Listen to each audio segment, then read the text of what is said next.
तो मैं तो साहित्य में रुचि रखता हूँ और साहित्य में खास करके मैं कविता को मैं याद करता हूँ। कविता में कई तरह के होते हैं, दोहा चौपाई वगैरह याद करता हूँ।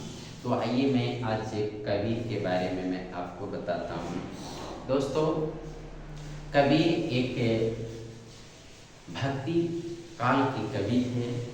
भक्ति काल के कवि दो तरह के थे। एक कवि थे सगुण भक्ति वाले, एक थे निर्गुण भक्ति वाले। सगुण भक्ति वाले रूप की पूजा करते हैं, उनका भगवान आकार में होता है, उसको वो देखते हैं कि इस आकार का है, उस आकार का मूर्ति बनाते हैं और याचना करते हैं। जबकि निर्गुण भक्ति या निराकार भक्ति वाले ये कहते हैं कि मैंने भगवान को नहीं देखा, भगवान का रूप रंग मैं नहीं जानता हूँ। ठीक है ना। तो कबीर किस भक्ति के शाखा के कवि थे? तो निर्गुण भक्ति शाखा के कवि थे। यानी कबीर का यह मानना था कि हम भगवान की जो रूप की पूजा करते हैं वह सत्य नहीं है, भगवान निराकार है। मैं नहीं जानता हूँ कि भगवान का आकार कैसा है। ठीक है ना। उनकी एक पंक्ति है कि पग बिनु चले सुने बिनु काना, कर बिनु कर्म करे विधि नाना, आनंद रहित सकल रस भोगी, वाणी नहीं वक्तावर जोगी। कहने का तात्पर्य है कि पग बिनु चले सुने बिनु काना। हो सकता है कि हमारे जो भगवान हैं उनको पैर नहीं हो फिर भी चलते हो, कान नहीं हो फिर भी सुनते हो, मुख नहीं हो फिर भी खाते हो, आँख नहीं हो फिर भी दुनिया को देखते हो। तो भगवान तो इस तरह के हैं, हमारे ऑलमाइटी सर्वशक्तिमान, हमारे निर्माणकर्ता कहाँ हैं, किस अवस्था में हैं, किस रूप में हैं, आई डोंट नो, मैं तो नहीं जानता हूँ, इसलिए मैं रूप की पूजा नहीं करता हूँ। ये कवि का मानना था। ठीक है ना। उनका यह मानना था कि पूजा पाठ करने से भगवान की खुश नहीं किया जा सकता है। ठीक है ना। उनकी एक फेमस पंक्ति है जिसको आपने सुना होगा कि पाहन पूजे हरि मिले तो मैं पूजू पहाड़, ताते बेचकी भले पीस खाए संसार। पत्थर को पूजने से अगर भगवान मिलते हैं तो मैं तो पहाड़ ही पूज देता हूँ, वहाँ तो सारे भगवान मिल जाएंगे, उतना पत्थर है। उस पहाड़ की पत्थर, उस मूर्त की पत्थर से तो अच्छा है वो चक्की की परत, जिससे हम किसी चीज़ को पीस कर, यानी जो आटे चक्की में लगी रहती है और इस तरह की अन्य जगह है जिससे हम अपना भरण पोषण करते हैं। तो इस तरह के विचार कवि के हुआ करते थे। उनका उद्देश्य यह था कि बाहरी आडंबर, दिखावा, अंधविश्वास से दूर रहें। इसी पर आगे बढ़कर उन्होंने कहते हैं, कंकर पत्थर चुनी के मस्जिद लियो बनाए, ताज चढ़ी मुल्ला बाग दे क्या बहरा देव खुदाए। ये कहते हैं कि हम कंकर पत्थर का मस्जिद बना लेते हैं, उस पर फिर हम क्या करते हैं कि साउंड देने वाले उपकरण यानी हॉर्न लगाकर फिर आवाज़ को देते हैं खुदा को। तो क्या खुदा बहरे हैं कि हमारी बातों को नहीं सुन रहे हैं? दोस्तों, यह है जो भगवान हैं वो तो हम सबको पैदा किए हैं, निर्माता हैं, अल्लाह हैं, जो भी हों, जिस नाम से आप जानते हो। नदिया एक घाट बहुत तेरे, कहत कबीर समझ के फेरे।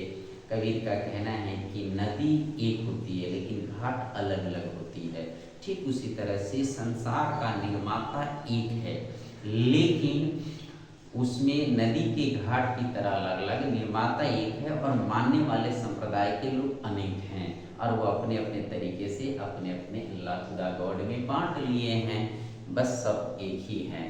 इसलिए ये सारी की सारी बातें जो हैं बेकार की हैं। यह सब कर्मकांड, बाहरी आडंबर, अंधविश्वास, ये सब ठीक नहीं है एक सभ्य मानव समाज के लिए। फिर कैसे भगवान को मिल खोज सकते हैं कबीर के अनुसार? तो कबीर का कहना है कि तोको क्यों मिलेंगे, घूंघट का पट खोल रे, घट घट में वह साईं वसत है, कटुक वचन मत बोल रे। कहने का मतलब है तोको क्यों मिलेंगे, यानी आपको भगवान मिलेंगे। तोको क्यों मिलेंगे, घूंघट का पट खोल रे, यानी आपके ऊपर अज्ञानता का जो घूंघट लगा है उसको खोलिए। तो को पीयू मिलेंगे, घूंघट घूंघट का पग खोल ले, घट घट में वसाई बसत है, कटु वचन मत बोल ले। इसका मतलब ये होता है कि भगवान जो है वो हर घट में यानी हर प्राणी में है। हम आप सब तो ही भगवान हैं, यानी हम ही तो इस कुदरत की रचना है, और हम सब में वो एक जीव द्रव्य जो है वही तो गॉड है, इसलिए सब में मत है और सबसे प्रेम भाव मिलकर रहिए। यही तो आपका क्या है, प्रभु की पूजा है, आराधना है। ये कबीर की मानना था। फिर इसी को आगे कहते हैं कि हम लोग किस तरह से भगवान को नहीं समझ पाते हैं। इसका एक और पंक्ति उन्होंने बोला कि कस्तूरी कुंडल बसे मृग ढूंढे बनमाही, ऐसे घट घट में पीप है दुनिया देखे नहीं। कस्तूरी एक सुगंधित पदार्थ होता है जो मृग के नाभि में पाया जाता है, और मृग जहाँ जाता है वो उसको सुगंधित वातावरण पकड़ता है, और मृग ढूंढता है कि आखिर ये सुगंध आ कहाँ से रहा है। तो दोस्तों कभी नहीं उस मृग को मिल पाता है, जहाँ जाता है वहीं पर सुगंध उसको मिलता है, क्योंकि वह सुगंध उसी के अंदर है। यानी हम और आप क्या करते हैं, भगवान को मंदिरों मस्जिदों में खोजते हैं, जबकि भगवान तो हमारे आत्माओं में बसे हुए हैं, हमारे अंदर बसे हुए हैं, वो बाहर तो हैं ही नहीं। पानी बीच में प्यासी, वहीं सुनी सुनी आवत हंसी, आत्म ज्ञान बिना सब सुन, क्या मत का क्या काशी।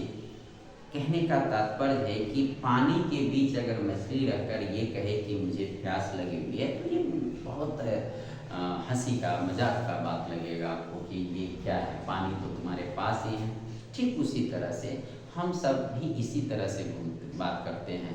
भगवान तो हमारे अंदर है, कण कण में बसे हुए हैं, और हम क्या करते हैं, यहाँ वहाँ ढूंढते हैं, तो जहाँ कहाँ खोजते हैं। भगवान को हम लोग दूसरे जगह ढूंढते हैं, अपने अंदर नहीं ढूंढते हैं। अपने अंदर ढूंढ लीजिए, खुद से प्यार करना सीखिए और हर जीवों से प्यार करना सीखिए। यही तो है पूजा आराधना।